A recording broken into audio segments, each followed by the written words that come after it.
Hello, friends. Have you ever wondered why you keep doing the things you promised yourself you'd stop doing? You know you should study, but you keep scrolling. You want to start something new, but you keep waiting for the perfect time. You want to become successful, but somehow you keep finding reasons to stay where you are. And the strange part is, sometimes nobody is stopping us. Not our parents, not our circumstances, not our lack of opportunities. We are stopping ourselves. And this is exactly what The Mountain Is You by Brianna Wiest is about. The mountain we are trying to climb is not always outside us. Sometimes the mountain is inside us. Before we begin, I want to share something with you. This is one of my first few videos, and I'm making these videos not only to share what I learned from books but also to improve my English speaking and communication skills. So if my English isn't perfect, please don't judge me too harshly. I am learning, improving and growing along the way, and I hope that while I am improving my English, you can also learn something valuable from these books. So let's learn and grow together. Now let's begin. The Mountain Is You. Imagine standing at the bottom of a huge mountain. You look up and think, that's impossible. It's too high. I'll never reach the top. But what if the mountain isn't actually your biggest problem? What if the real problem is everything happening inside your mind while you are trying to climb it? Your fear, your doubts, your insecurities, your habits, your need for comfort, your fear of failure, and sometimes even your fear of success. That's the central idea of this book. The obstacles in our lives are often connected to the obstacles within ourselves. We don't simply need to work harder. Sometimes we need to understand why we keep getting in our own way. Why do we self-sabotage? This is one of the most interesting ideas in the book. Have you ever done something that you knew was bad for you, but you did it anyway? That's self-sabotage, my friends. For example, you want to become fit, but you keep eating unhealthy food. You want to study, but you keep checking your phone. You want to save money, but you keep buying things you don't need. You want to leave a toxic situation, but you keep going back. You want to start your dream project, but you keep telling yourself, I will start tomorrow. The question is, why do we do this? Because your brain is often trying to protect you from something. Maybe failure, maybe rejection, maybe uncertainty, maybe embarrassment, maybe even success. Your mind may choose something familiar and comfortable over something better but unfamiliar. And that's why sometimes we don't resist change because we hate our future. We resist change because we are comfortable with our past. Comfort can become a trap.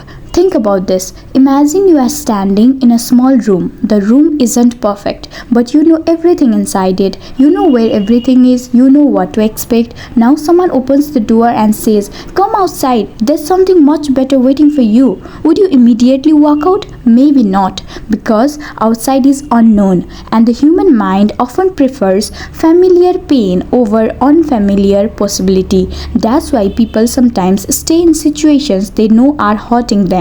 Not because they love suffering, but because suffering has become familiar. The book teaches us that growth requires us to become comfortable with being uncomfortable. You have to leave the familiar version of yourself behind. Your emotions are trying to tell you something. One powerful lesson from the book is that we shouldn't simply try to suppress our emotions. If you are angry, don't just say, I shouldn't be angry.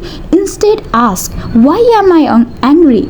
If you are jealous, ask, what does this jealousy tell me about what I want? If you are afraid, ask, what exactly am I afraid of? Our emotions can act like signals. They don't always tell us the truth, but they can tell us where to look. Instead of running away from uncomfortable feelings, we can become curious about them, because sometimes the emotion isn't the problem, it's pointing toward the problem. You don't need more motivation, you need need change. Here's something important. We often think, I need motivation. But motivation comes and goes. Some mornings you wake up excited, other mornings you don't want to do anything. If your life depends on motivation, you'll always be inconsistent. Instead, you need systems, habits, and discipline. You don't have to feel motivated to study anyway. You don't have to feel motivated to exercise anyway. You don't have to feel confident to start anyway. Confidence often comes after action, not before it. Stop waiting to become a different person. Many of us make this mistake. We say, when I become confident, I'll start. When I have more money, I'll start. When I improve my English, I'll speak. When I'm ready, I'll take action. But here's the problem. You become ready by doing the thing. You don't become confident and then take action. Very often you take action and then confidence develops. And I'm experiencing this myself. I'm not waiting until my English becomes perfect before making videos. I'm making videos because I want to improve, and maybe that's something you can apply to your own life. Don't wait until you are perfect. Start while you are still learning. Your identity matters. One of the deepest areas in personal growth is this. Your habits are connected to how you see yourself. If you constantly tell yourself, I'm lazy, I'm not good at speaking, I'm not disciplined, I'm not intelligent, eventually you may start behaving according to that identity. Instead, begin changing the story you tell yourself. Don't say, I'm trying to become disciplined. Start thinking, I'm becoming a disciplined person. Then prove it through your actions. One small action, then another, because every action is a vote for the person you are becoming. The mountain is climbed one step at a time. Here's something we often forget. When you look at successful people, we see the top of their mountain. We don't see all the steps. We see the successful YouTuber, but not the hundreds of videos they made before anyone watched them.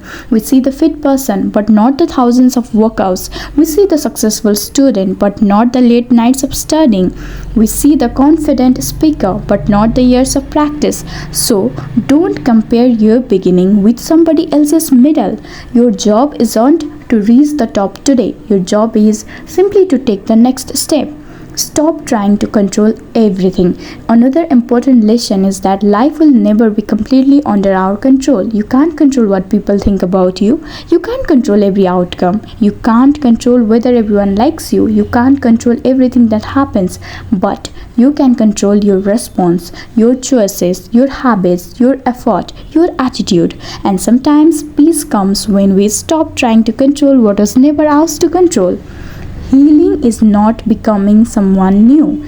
You don't need to become a completely different human being. You need to understand yourself, understand your fears, understand your habits, understand your patterns, understand why you keep repeating certain behaviors. Because when you understand yourself, you can finally start changing yourself.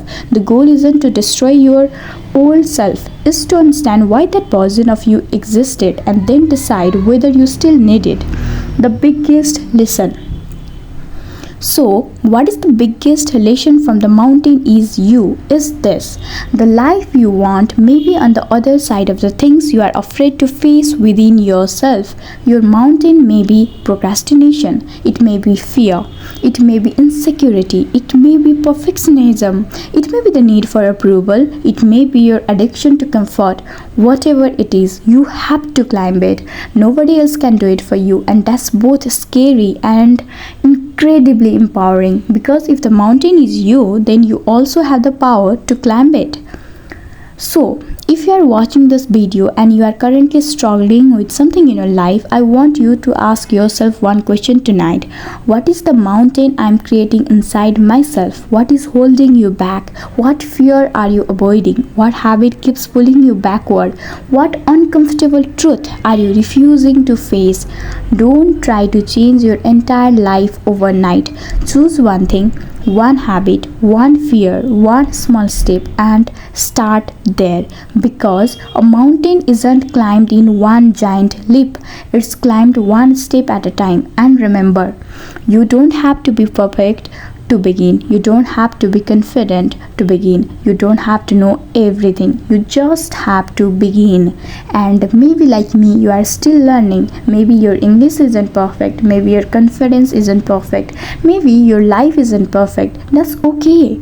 We are all climbing our own mountains, and hopefully we'll become stronger with every step that we take. If you found even one lesson useful from this video, consider sharing it with someone who might need to hear it. And if you are also on your own journey of learning, improving and becoming a better version of yourself, let's grow together. Thank you so much for watching. I'll see you in the next video. Keep learning, keep growing and keep climbing your mountain. Thank you.